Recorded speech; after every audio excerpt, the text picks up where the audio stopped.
Donc la marque Ricard souffrait depuis quelque temps d'une image qui vieillissait un peu. Et donc on est allé voir Romance. L'idée que vous avez eue, effectivement, c'est de revenir aux origines.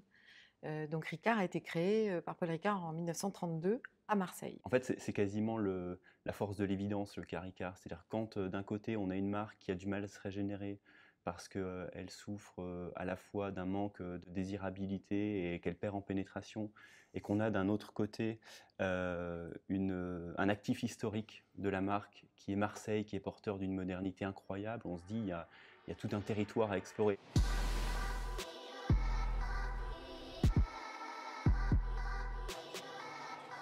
Marseille, c'est à la fois Jacquemus et Jules, c'est à la fois SCH et Alexandre Mazia. C'est porteur d'énormément de choses, de valeurs créatives, transgressives, intergénérationnelles. Et effectivement, Marseille, non seulement c'est une origine géographique, historique, mais c'est aussi à la fois populaire et puis c'est très moderne en fait.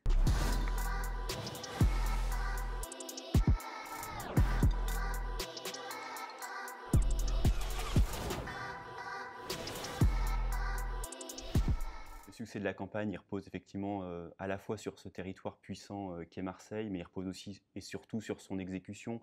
Je crois que dans son exécution, il y a 3 points. Il y a le premier point qui est effectivement cette signature qui raconte à la fois l'audace et la fierté marseillaise, effectivement, avec ce pied de nez à l'anglicisation du langage qui peut surprendre, mais qui est aussi une manière de retrouver le leadership de la marque. Je pense que le deuxième ingrédient, c'est ce casting sauvage des barman marseillais qui nous permet d'avoir des visages très marseillais, aussi bien masculins que féminins, qui permet d'incarner la marque, ce que la marque n'avait pas fait depuis très longtemps. Et puis, je pense que le troisième ingrédient, c'est cette lumière typiquement marseillaise qui a été capable de capter le photographe Felipe Barbosa qui en fait une campagne magnifique. Les résultats, ils sont vraiment incroyables en termes de considération et d'intention d'achat.